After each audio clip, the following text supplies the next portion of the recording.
Well, over the weekend, an in-depth look into the Obama administration's drone policy was revealed in an article in the New York Times. Now, we learned several months ago about Obama's so-called kill lists, those secret terrorist lists that the president decided he must personally give the green light for each of their targeted deaths.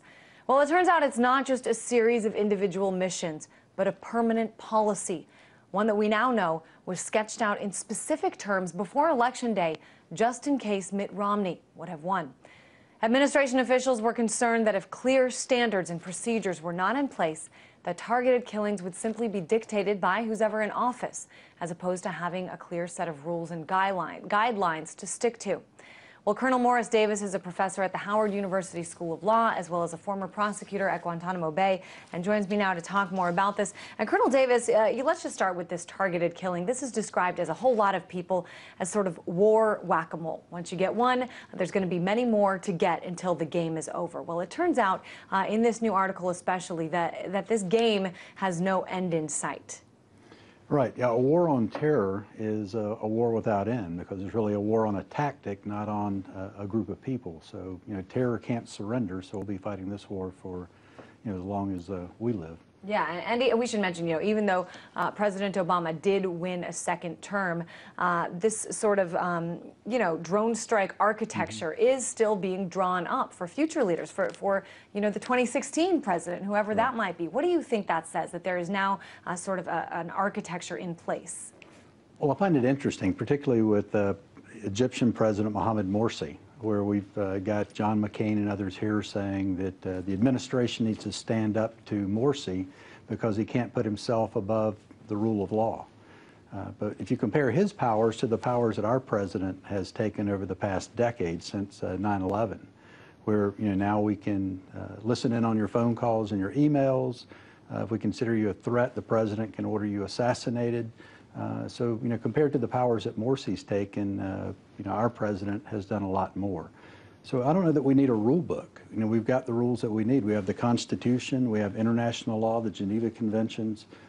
It's complying with those rather than trying to give a president the power to put himself above those rules. And I think that was the concern here. You kind of trust Obama. But what if it had been Mitt Romney or someone else in office? Yeah, do you think that there was a particular fear about Mitt Romney? I mean, why do you think the president and his advisors, decided that they needed this or were most concerned about? Yeah, I don't know that the fear was necessarily Mitt Romney, but I think they're much more comfortable, as anyone would be. When they're in charge and they hold the power, then they're for unlimited executive authority. But the prospect of leaving office and handing that over to a Mitt Romney, or if you go back to the Republican primaries where you had like a Michelle Bachmann or a Rick Perry, the thought of them at the controls of the drone program and deciding who lives and dies is a pretty scary prospect. Well, the other thing, too, I mean, even if there is sort of a rule book, as you call it, I mean, who's to say that the next person in charge can't, throw that out?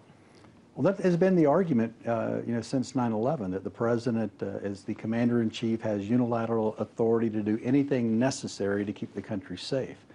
And so we've really, it's called, if you put a label on it, call it patriotic, like the USA Patriot Act, right? Which is really the We're Scared to Death Act. So we give up our... We're scared to death and going to take away the principles on which this country is founded act. Yeah, we'll give up our liberties if you'll keep us safe. So if you put a nice label on it and call it the Patriot Act, then we're willing to give up the liberties that we claim that we're the champion of. Something I found interesting from this New York Times article from over the weekend, it was revealed that there's not necessarily agreement behind closed doors. They may present a united front, but within the walls of the White House and Capitol Hill, the Defense Department, the CIA, they seem to want more freedom in terms of carrying out the strikes, while you have the Justice Department and the State Department and even the counterterrorism advisor John Brennan arguing for more restraint. I guess, Colonel Davis, I mean, to what extent do you think drone strikes, the impact of drone strikes is discussed, and that impact is that it has replaced Guantanamo Bay and torture at Guantanamo Bay as being the #1 recruitment tool for militants, for terrorists? Well, I guess the one good thing I took away from the article is that there is that internal debate. Because I think a lot of folks, including myself, are of the impression that the administration had kind of solve this issue, and they were all on one page in support of the program. So I guess there is a little comfort in knowing that there is still some dissent and some debate. It's also scary as well that, we don't have just a drone program, we have drone programs. We have a military program that's governed by the law of war and international law, and then we have this other program governed, run by the CIA, which is a civilian agency that I'm not aware of what any internationally recognized legal authority for a civilian agency to go overseas and kill. So it is there's still some questions that I think pose some real serious problems. It's hard to remember, but 4 years ago, President Obama, who has, made himself the sole authority to give the green light to these drone strikes. It's hard to remember, but 4 years ago, this is a president who campaigned and beat his primary challenger, Hillary Clinton, because of his very strong language being against the Iraq War. This is a president who, during that campaign 4 years ago, said more times than I can even count that his intention and his promise was to shut down Guantanamo Bay ASAP.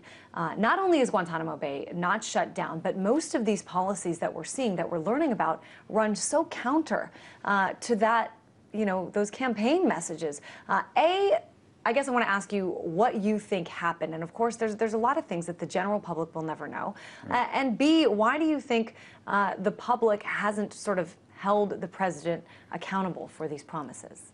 What I think happened was, I think President Obama believed what he said back in 2008 and early 2009 when he said all the right things about returning to our principles and our values and restoring America's reputation as being the champion of the rule of law. I think he meant what he said. I think he took office, the economy falling off a cliff, yet health care reform was his #1 priority, and then you had the Dick Cheneys and the Liz Cheneys going on and saying, you're with us or you're with the terrorists. And I think in the political calculus, standing up for the rights of detainees wasn't cracking the top 10 list. So I hope, and there's some talk that, in a second term, when he took office the first time, he talked about a reset on relations with other countries. Right. In a second term, perhaps there ought to be a reset on our national security policy so that we have policies that we can live with, whether it's Barack Obama sitting behind the chair or Mitt Romney. Yeah, and certainly some of those, when first coming into office, there was sort of things written, set in stone about torture of prisoners. But what I found interesting too was there are always loopholes, and that's what makes it tough. Is you just can't do, you can't make a sweeping law, because at least under this administration, because between the CIA and the Defense Department and the Justice Department, everybody wants to have out clauses, I guess you could say, in order to do that. I guess just the last thing I want to ask you is kind of what surprised you most about, what came out in this article, what came out earlier this year in that article about the kill list, and which direction this country's going in? I guess what most surprised me is the access that Scott Shane has. Because we keep hearing, all these indictments for people leaking classified information, but it seems like the administration, when it's convenient, particularly with some favored journalists, that leaking a little classified is not a bad thing. And it's unfortunate that we have to depend on people leaking information to keep the public informed, because our democracy is supposed to be based on an informed public that we can vote up or down, whether we want these policies or not. But if you're kept ignorant and afraid, then you trade your liberties for your security. Yeah, when what we learn is dependent on some of these leaks, it makes you wonder just how much more we don't know, how much more isn't being leaked by these unnamed sources sometimes. Colonel Morris Davis, as always, thanks so much.